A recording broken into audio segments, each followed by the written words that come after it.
Buenos días y feliz año nuevo. Bienvenidos a las entrevistas en Religión Digital. Hoy nos acompaña para inaugurar el año Pello Sánchez. Pello, buenos días. Buenos días. Sacerdote, miembro de AXIS, es nuestro experto en cine, que hay que colocarlo ya en las tarjetitas. Experto en cine de Religión Digital.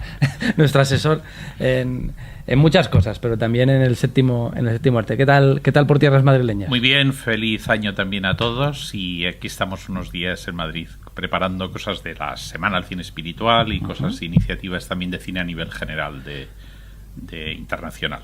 El cine espiritual que ha pegado un tirón hacia arriba en los últimos años, no solo por películas religiosas, que esto siempre que hablamos lo comentamos, que el cine espiritual no es necesariamente de temática religiosa.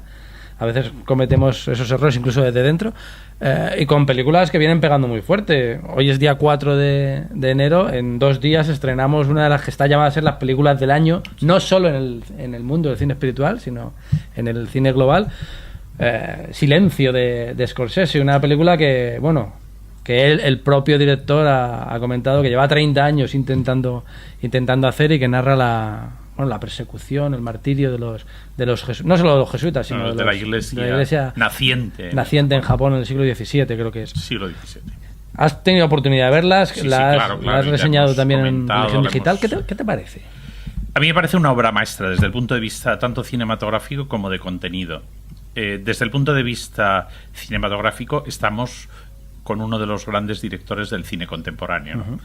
Que además él le ha ido acompañando la fe. Él mismo decía recientemente que las historias de redención siempre están presentes en su cine, ¿no? De hecho, estos personajes torturados, pero que al final encuentran una vía de redención, pues están en toda su filmografía. Ha habido 3 películas que se han dedicado más directamente al tema religioso, de forma más significativa La última tentación de Cristo, que se basaba también en un libro como Silencio, en este caso de Nikos Kazantzakis, donde salió una película demasiado torturada. Quizá aborda uno de los temas... Y en un momento además en el que provocó muchísima polémica. Sí, lo que pasa es que un tema que no había salido bien en el cine respecto de la figura de Jesucristo, que es una figura cinematográficamente muy difícil, como podemos suponer, era la relación entre el ser divino y el ser humano. Y en este sentido, Scorsese intentó entrar en este tema también a través de la novela. Le salió un personaje bastante esquizofrénico y un poco torturado, pero fue un intento. Pero a raíz de esta película, precisamente, él, comentándolo con un obispo, el obispo le dejó el libro de Endo, de Susaku Endo, sobre Silencio. Y después de un año, y además cuando iba camino a Japón a intervenir en una película de Akira Kurosawa, él se leyó el libro para ambientarse en Japón. Y entonces este libro le cautivó, pero durante casi 30 años ha habido también muchos problemas legales con la titularidad, pero él ha ido madurando y se nota que es una película cocida a fuego lento, es una película de madurez, y es una película donde el contenido cristiano se hace pues muy sutilmente directo. Los que quieran encontrar en esta película una vida de santos mártires no se lo van a encontrar. Los no creyentes también van a tener dificultad en esta película, porque el tema de la fe está permanentemente haciéndose presente en la vida de las personas. En el siglo XVII, final del siglo XVI, comienzo del siglo XVII, después de una acogida en Japón del cristianismo con la fundación de San Francisco Javier, exactamente. Los primeros misioneros son bien acogidos, pero muy unidos a los imperios portugueses y español. Japón ve una agresión a su forma de vida medieval, a sus estructuras y costumbres, y a las formas del poder de Japón en aquel momento, la presencia del cristianismo. Y entonces se inicia... No tanto tal vez por el cristianismo, sino por la presencia del hombre blanco y de la cultura. Sí. De, o sea, en aquel momento... La imposición de... Claro, y desde cerca habían visto también la experiencia de Filipinas, y entonces Japón empieza a comprender las estructuras feudales de Japón, sobre todo los señores en aquel momento empiezan a comprender que el cristianismo puede ser una agresión de cambio, incluso también a las estructuras económicas y a las costumbres. Y entonces ahí se inicia una profundísima persecución, pero en un cristianismo muy popular, que además a partir de que los padres son expulsados, este cristianismo crece en estructuras que son totalmente laicas, es decir, se hacen responsables de las comunidades porque no podían existir los padres. Entonces, este cristianismo oculto que después en el siglo adentrados en el siglo XIX sale a la luz, porque se monta una iglesia para atender a los extranjeros en Japón, católica, y a esa iglesia se acercan 15 japoneses que le dicen al sacerdote que está en la puerta, le dicen: nosotros también somos cristianos. Y ahí se descubre que durante 2 siglos había habido un cristianismo mártir, pero escondido en Japón, ¿no? Y corresponsable, que probablemente tengamos que ir a beber determinadas fuentes en la Iglesia Europea. También es verdad que fue, sin contactos con la Iglesia General, pues fue un cristianismo muy sincrético, porque precisamente en el contacto con las culturas, pero se mantuvo, por ejemplo, las imágenes, las referencias a Jesucristo, a María. Y esto es de lo que trata la novela, que la novela es un gran texto. Endo es un converso al catolicismo, y esta es su novela más importante. Y tiene como base 2 personajes: el personaje del jesuita protagonista, que son 2 jesuitas los que son enviados a encontrarse con un padre que ha apostatado. Y es uno de ellos, es personaje clave, y después un creyente japonés que siempre es un hombre débil, pero siempre pide perdón. Entonces, en cuanto le aprietan los tornillos y le amenazan con torturarle, pues él enseguida apostata. Pero siempre pide el perdón y siempre vuelve. Y entonces este personaje, su sombra se va a convertir en el gran protagonista, porque presenta la debilidad humana, pero presenta también la forma de siempre acceder a la misericordia de Dios. Y desde ahí, pues el tratamiento de la película es magnífico. Es una película larga, es una película que se entiende como una peregrinación espiritual, que por tanto pues no es tanto una obra de entretenimiento, sino que pretende hacer una peregrinación espiritual. Por lo tanto, exige en el espectador esta disposición para integrarse y además para comprender que cómo se ha de realizar la inculturación del cristianismo en una sociedad y una cultura totalmente diversa. Esto tiene una grandísima actualidad, y por otra parte también tiene la actualidad de la persecución de las posturas cristianas, pero también en la película aparece, y en esto también Scorsese introduce algunas novedades en la novela, que hace todavía más interesante ver la película, porque el final de Scorsese introduce novedades respecto a la novela. En la línea más significativa todavía, creo que nos permite también adentrar en cómo a veces relativizar la fe significa en momentos hacerla más absoluta. Entonces, esto es la entraña de la película, que no contaremos. Sí, pero tiene toda la pinta de que los creyentes que salgan de ver la película verán algún que otro paralelismo con la situación actual. Sí, también. Sí, claro, estamos, claro. El cristianismo está debería estar en juego en una sociedad cada vez menos creyente, creyente de otra manera, con otros símbolos, con otra serie de sobre todo, como está planteando también seriamente la reforma del Papa Francisco, el tema de la inculturación, la cuestión de la inculturación en una sociedad mundializada. También la cuestión de la inculturación se convierte en clave, porque la inculturación supone no solo asumir los retos de una hora histórica, sino también asumir la gran diversidad de nuestro mundo. Y en este sentido, la inculturación supone, en las distintas culturas, cómo la fe se hace verdadera y única, pero también asume la propia realidad de una cultura. Sí, pues la acogida además tiene que tener en cuenta al otro, y escuchar al otro y aprender del otro. No se trata, el Papa lo dice mucho, lo de que no es proselitismo esto, sino que se trata de otra cosa. En ese sentido, no es ni una asimilación anuladora de una cultura, tampoco es una yuxtaposición donde se convive pero aparte, sino que supone una interrelación donde las formas se transforman mientras que el mensaje del Evangelio permanece en lo esencial. Lo que pasa es que muchas veces los católicos de toda la vida piensan que ahora nos toca pasar a una iglesia más de esconder, de salvaguardar los principios y ocultarse un poquito del mundo, establecer una especie de trinchera, en vez de que la iglesia, que el cristianismo siga siendo capaz de transformar las estructuras, de transformar las sociedades dentro de las mismas. Uno de los ejes de la reforma del Papa Francisco es que la iglesia se ha de reformar en una dirección de salida. Es decir, que no se trata tanto de una reforma de estructuras que siempre tienen su relatividad, pero siempre también tienen su utilidad. Hay que realizarla, pero lo que en el fondo hay que realizar es abrir una dinámica de salida. Y esa dinámica de salida supone cambios, pero es la transformación de una salida en éxodo hacia la periferia, donde se descubren las claves de un cambio interno.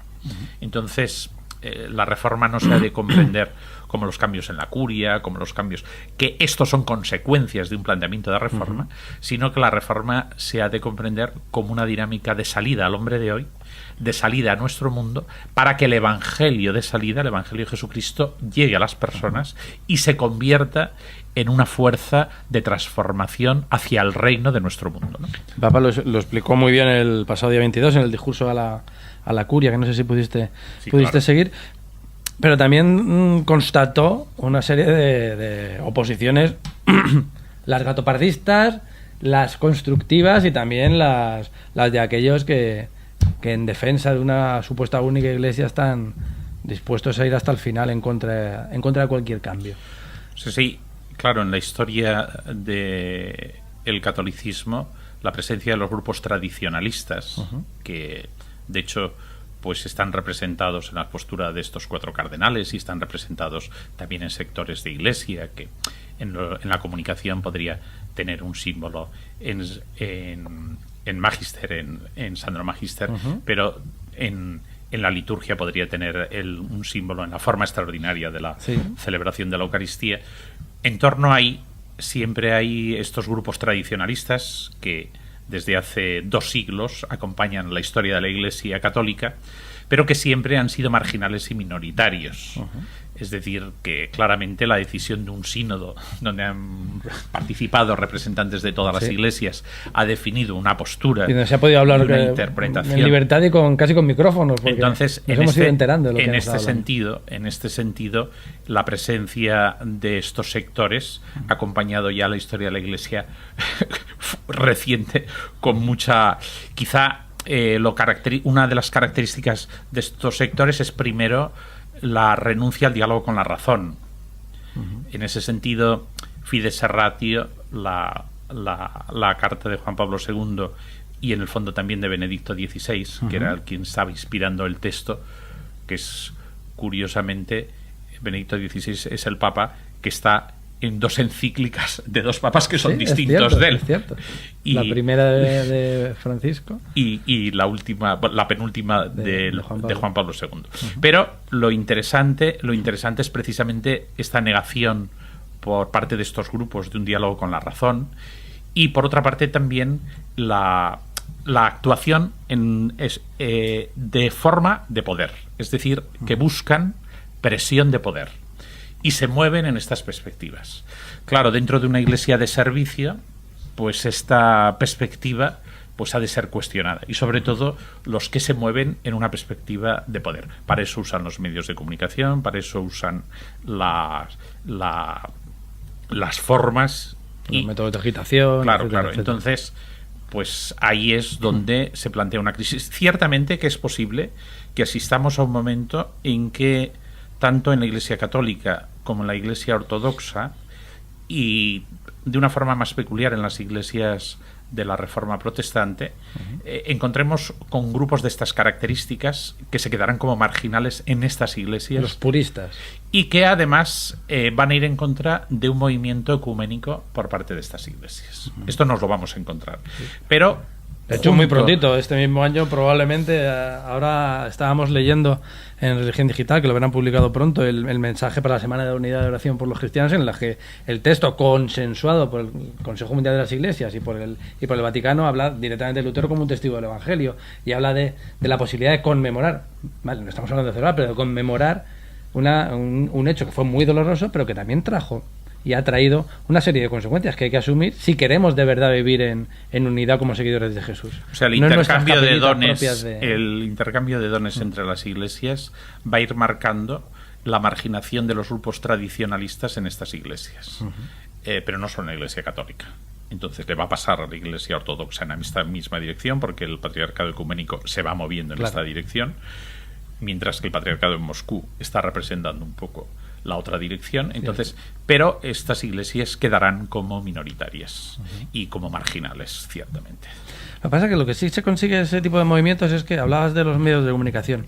La visión que se ofrece o que ofrecemos de cara al común de los lectores o de los televidentes o de los seguidores de webs es ese enfrentamiento, ese buenos, malos, conmigo, contra mí, esa sensación por muchos, incluso por los defensores del Papa Francisco, de que su figura es una figura absolutamente relevante no solo para la Iglesia, sino para el mundo, y que los otros son una especie de, no sé, esa sensación de lucha que no hace ningún bien a esa iglesia de servicio, porque lo que sí da es una imagen de iglesia de poder contra poder, de una lucha contra el poder, en vez de una lucha, si se quiere llamar lucha, un camino por ese recuperar el evangelio del servicio. Quizá también ahí lo importante que es en la iglesia los servicios de comunión y de pastoreo global, ¿no? Es decir, tiene en el ministerio de los obispos, en el ministerio de los que tienen encomendada la comunión general, este servicio a la comunión general tiene que trabajar en la dirección de que se hagan posibles dentro de la común fe esta pluralidad que es necesaria, pero que se ha de asumir como una fuerza del espíritu y no como un enfrentamiento de poderes. Si nos vamos a situar en las claves de un enfrentamiento de poderes, nos situamos desde fuera del Evangelio. Lo cual no quiere decir que también hay que tomar decisiones y que las decisiones suponen elecciones de dirección, pero siempre dentro de la perspectiva de lo que significa el Evangelio.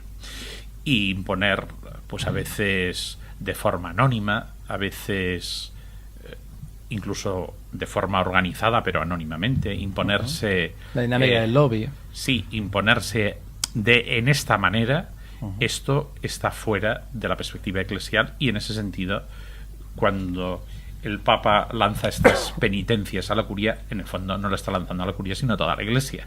Es decir, que este es un dinamismo que, si se puede, se concentra en algunos casos concretos en la curia, pero es un problema general, ¿no? Y que cambia la actitud. Claro, y de hecho, el hecho de que el discurso se dirige a unos, pero se publica a todos, en definitiva da un sentido de universalidad.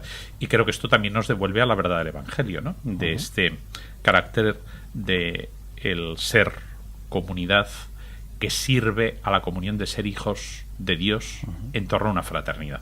Y todo lo que es el que se quiere excluir porque genera una dinámica, es él el que se excluye, generando una dinámica de ruptura. En la Iglesia, hablar de comunión hoy también implica hablar de comunicación. Además, son palabras que tienen la raíz común y que, en mi opinión, deberían ir más unidas. Saber comunicar, que en muchas ocasiones nos falta a los cristianos esa no sé si conocimiento, ese valor, ese talento de poder comunicar el Evangelio en la vida diaria y en los medios de comunicación también. Para nosotros es una lucha intentar hacerlo mal o bien, pero intentar estar presentes también en los medios de comunicación como ventanas abiertas al mundo, y la Iglesia tiene que apostar por eso. En España se está haciendo, bueno, con sus cosas buenas, con sus cosas malas. Es un camino complicado que me consta que tú conoces.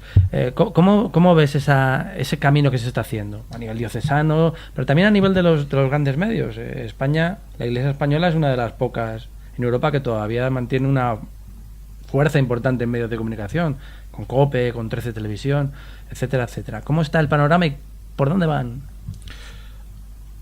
En primer lugar, el que la Iglesia cuente con medios de comunicación generalistas, en el sentido de COPE o de 13 Televisión, es un bien para la Iglesia. En este sentido, en un mundo tan comunicativo como el que estamos, la presencia fuerte en medios de acceso amplio se convierte en imprescindible.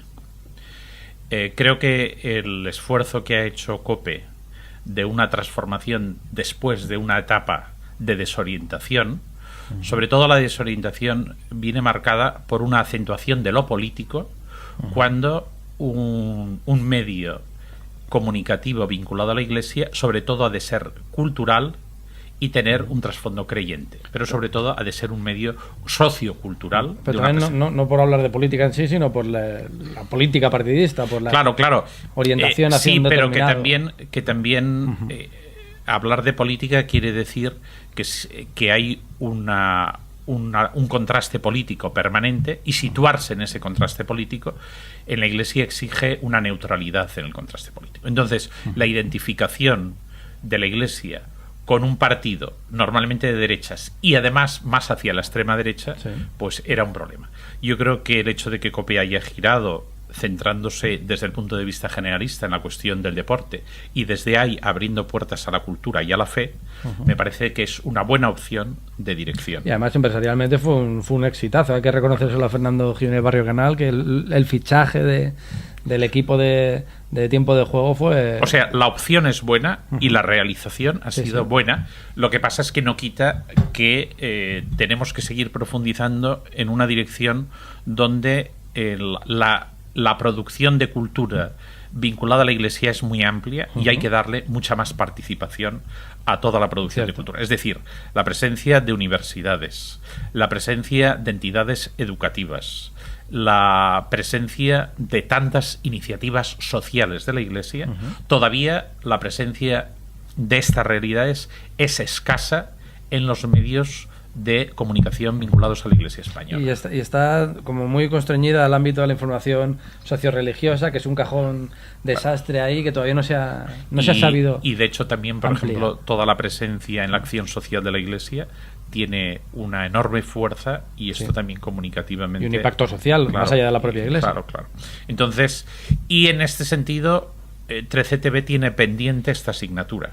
Los cambios recientes en 13TV pueden indicar esta dirección, pero el hecho es que nuestros lectores, Fernando Jiménez Barrio Canal, desde comienzos de año, desde finales de diciembre, es presidente de COPE y también de 13TV, en un intento, así se ha dicho, al menos oficialmente, de aprovechar las sinergias de dos grandes medios de comunicación propiedad de la Iglesia. Claro, esto es un buen planteamiento. Lo que pasa es que el nacimiento de 13TV es un nacimiento en falso, en el sentido de que ha sido muy vinculada a una opción política, y de hecho los programas de audiencia que tiene, los que son programas que están en la hora punta, pertenecen al debate político que, aunque se ha intentado centrar, sigue estando demasiado politizado hacia una identificación con la derecha. Entonces, en este sentido, conviene que los espacios políticos se retraigan y que, precisamente, pues si hay un programa de presencia religiosa, como puede ser Periferias, al final está en un horario que casi nadie ve. Cierto. Mientras que los programas políticos son los que están en horario de máxima audiencia, donde además están anunciadores vinculados. Entonces, la estructura económica de 13TV en este momento no permite un cambio, porque está sobreviviendo en base a un público más bien muy anciano y más bien muy de derechas. Entonces, acceder a públicos diversos, como una televisión generalista y de Iglesia, que es muy plural, tiene que acceder. Este es el reto, que también supondría pues abrir la participación. Creo que, a pesar de estos dos medios que hemos hablado, la fragmentación de la información religiosa y de las iniciativas sigue siendo muy fuerte, y en una sociedad donde los elementos de internacionalización y de vínculos y alianzas es tan importante, todavía en el ámbito comunicativo es enormemente importante que la Iglesia establezca alianzas y vínculos cada vez más amplios. Tejer redes. Sí, en ese sentido creo que el modelo de la reforma de la comunicación en el Vaticano que ha emprendido Dario Vigano es un ejemplo de cómo hay que concentrar la interacción de los diferentes medios y cómo hay que abrir alianzas de redes precisamente para que la información pueda ser independiente, pueda ser veraz y pueda ser evangélica. Los obispos están convencidos de que es necesario, por un lado, y de que es posible. El problema es si estamos atrapados por una cuestión económica que siempre, como una espada de Damocles, impide las decisiones de línea. Sí. Pero hay veces, como se demuestra en ejemplos que hemos citado antes, en que unas buenas decisiones económicas permiten llevar adelante las opciones. Yo creo que en esta dirección hace falta ubicar bien las decisiones de dirección y después situar las opciones de gestión y las personas de gestión que lo puedan realizar, ¿no? Pero está visto que si se hacen las cosas de forma inteligente y con acierto, se puede caminar a crecer en audiencia, se puede caminar en una mejora de la programación y se puede caminar en una red de alianzas cada vez más propuestas amplia. Como el programa de En Frontera que se hizo con los inmigrantes y con los refugiados, con la maravillosa participación, por otro lado, de un arzobispo que ha sido muy crítico con esa línea de TCDV, como Santiago Agrelo, tiene que generalizarse, porque además son tipos de programas que tienen audiencia, que tienen evangelio, que tienen esa capacidad. Y además de vamos a acceder influir a un tipo de público, a este tipo de medios, vamos a acceder a un tipo de público diverso que nos permite ampliar el nicho de lo que debe ser una comunicación de la Iglesia. ¿Eres optimista respecto al futuro? O sea, yo creo que la presencia de la reforma del Papa Francisco, que se extenderá más allá del Papa Francisco, porque en esta medida se están sentando unas bases, pero no se están definiendo solo unos cambios de personas, sino se están sentando unas bases, es claramente un signo de esperanza y donde en una iglesia afirmar la realidad de la Iglesia es muy diversa según continentes. En Europa la Iglesia ha llegado a ser mucho más minoritaria en la Iglesia universal, es decir, Europa ya es evidente que no es el centro de la Iglesia, pero no solo no es el centro, sino que ahora realmente ya hemos pasado a la periferia. Es decir, que en este sentido se verá, ya se ve en la elección de los papas, pero se verá en el futuro que ya el centro de la Iglesia no está en Europa. Pero es maravilloso cómo nos hemos dado cuenta en tan poco tiempo, una institución bimilenaria, nos hemos dado cuenta en apenas 4 años, que Europa no es el centro, que es verdad que no es el centro, que hay unas realidades infinitamente poderosas, ricas. Bueno, pero ya, por ejemplo, la presencia en los sínodos ya detectaba que los grandes movimientos no salían de Europa. Los que estamos en organizaciones internacionales sabemos que las iniciativas fuertes y los crecimientos de iglesias más fuertes y la consolidación de las iglesias más significativas no está precisamente en Europa. Esto ya desde hace 15 años pues ha ido decantándose, y lo que ahora vemos es el fruto del decantamiento, pero no es algo que ha surgido de forma inmediata, y que sí que hay una amplia... De hecho, la internacionalización del Colegio de los Cardenales marca mucho esta dirección, y el hecho de que el Papa a veces elija cardenales de iglesias aparentemente minoritarias es porque eligiendo una iglesia minoritaria se está marcando una dirección de futuro. El hecho de que el Papa visite precisamente iglesias que pueden ser más minoritarias está marcando una dirección de futuro. Y yo creo que ahí, en ese sentido, en un contexto amplio, hemos de ser muy optimistas, porque la iglesia asiática, la iglesia africana, evidentemente la iglesia América Latina está diciendo mucho y bien, ¿no? Las iglesias en Europa pues nos enfrentamos ciertamente con dificultades, y la iglesia española también, especialmente porque quizá el proceso de secularización ha sido especialmente rápido en la sociedad. Y también esa dinámica de poder y servicio en la iglesia española en los últimos 50 años sí que ha habido un serio problema de identificación, tanto con el antiguo régimen como con instituciones de poder. Claro, y por otra parte también que en el gobierno de las diócesis se han tomado decisiones que no hacían caminar a todos juntos. Y en este sentido se ha generado una iglesia fragmentada y una iglesia poco significativa socialmente. Es decir, la iglesia española enfrenta un reto de comunión y un reto de evangelización donde todavía las inercias de los tiempos pasados hacen que estemos a una dinámica muy poco arrojada. Sí. Cualquier novedad parece que inquieta, pero ya no es tanto porque haya... Es más, por inercias anteriores. Sí, por eso ha sorprendido tanto una carta tan normal como la que publicó la conferencia episcopal firmada por Blázquez de apoyo al Papa Francisco, que debería ir de suya. Debería ser una cosa, pues bueno, pues es lo lógico que los obispos españoles estén de acuerdo con el Papa, y sin embargo, incluso internamente en la Iglesia provocó un cierto resquemor. Pero bueno, sí es lo que tocaría, pero además es una identificación que es muy significativa por otro lado. Bueno, y que por otra parte los deberes de la Iglesia española están más vinculados a lo que tiene que hacer en su territorio. Sí. Y el reto no es lo que puede estar pasando en la relación con Roma tal, sino en qué medida pues hoy somos evangelizadores, somos testigos, ayudamos a la transformación de la sociedad en la que nosotros vivimos. Y en este sentido, la Iglesia, por ejemplo, una Iglesia que no tiene un proyecto de presencia en el mundo de la cultura. La Iglesia alemana, la Iglesia italiana tiene un claro proyecto de presencia en el mundo de la cultura. La Iglesia española continúa muy fragmentada. Es un reto que a medio plazo hay que afrontar, porque estamos perdiendo generaciones de chicos, de personas, de futuros ciudadanos que no van a tener un conocimiento básico que no van a poder ir al Museo del Prado y saber qué están viendo. Y eso es un ejemplo muy gráfico, pero vaya, en la base. Claro. Esto es evidente, y ahí pues hace falta una renovación que en este momento todavía no está emprendida, y hace falta personas que emprendan esta renovación en una dirección de novedad. Pero sí te veo optimista, sí creo que estás convencido, que esto evidente. Sí, porque las corrientes vienen de dentro y de fuera. No vienen de la historia, sino vienen desde dentro, de una corriente espiritual, y después desde fuera, porque la Iglesia toda está en este dinamismo.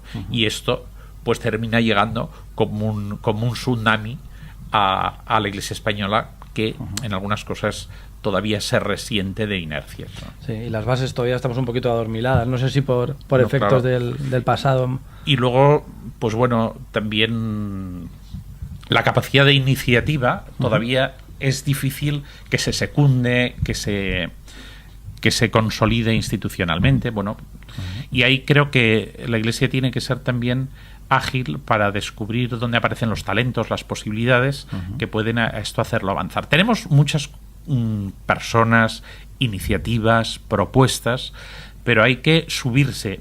Claro, una reforma la hacen reformadores, no es un planteamiento teórico. Entonces, reformadores espirituales, reformadores en la iniciativa, reformadores comunitarios, reformadores, y estas realidades existen, pero hace falta a estas realidades darle cuerpo, darle solidez, acompañarlas, y esta es un poco la tarea de la Iglesia, detectar dónde eso está surgiendo. Iremos caminando en eso. Tenemos que seguir hablando de esos asuntos, porque va a haber mucho movimiento, tanto en la cúpula. En marzo hay elecciones a la conferencia episcopal, y supongo que aunque los nombres no son lo más importante, sí que denotarán una orientación u otra. Y también en esos cristianos de base, en esa gente que vive el Evangelio en el arte, en su trabajo, en la comunicación, en la cultura, en la política también, tiene mucho que ofrecer. Tenemos muchos, y a veces en el armario, ¿sí? Escondidos. Sí. Entonces, hay que hacer una salida del armario de los cristianos porque españoles. Te encuentras muy frecuentemente con... De hecho, tuve un diálogo hace años con Scorsese, ¿sí? Y este mismo tema lo sacaba él, ¿no? Que esta película, por ejemplo, que nos acaba de presentar, que es una confesión de fe en el fondo de él, pues esto hay que ser atrevido también para hacerlo en un contexto, ¿no? Alguien que tiene hecha toda su trayectoria, pues probablemente es más capaz, ¿no? Claro. Pero alguien que empieza a lo mejor se tiene que tapar más. Vamos a intentar no taparnos nunca más. Pello, un auténtico placer. Veremos Silencio y hablaremos, de ella, y seguiremos trabajando también por esos proyectos tan interesantes y tan emocionantes, que además tú nos los muestras con optimismo, que hace falta también, ¿eh? Hace falta creerse lo que se dice, no solo venderlo como si fuera cualquier otra cosa que no tiene algo de corazón. Perfecto. Muchísimas gracias, Pello. Muy bien. Y a ustedes pues les esperamos en nuevas ediciones de las entrevistas en Religión Digital. Muy buenos días.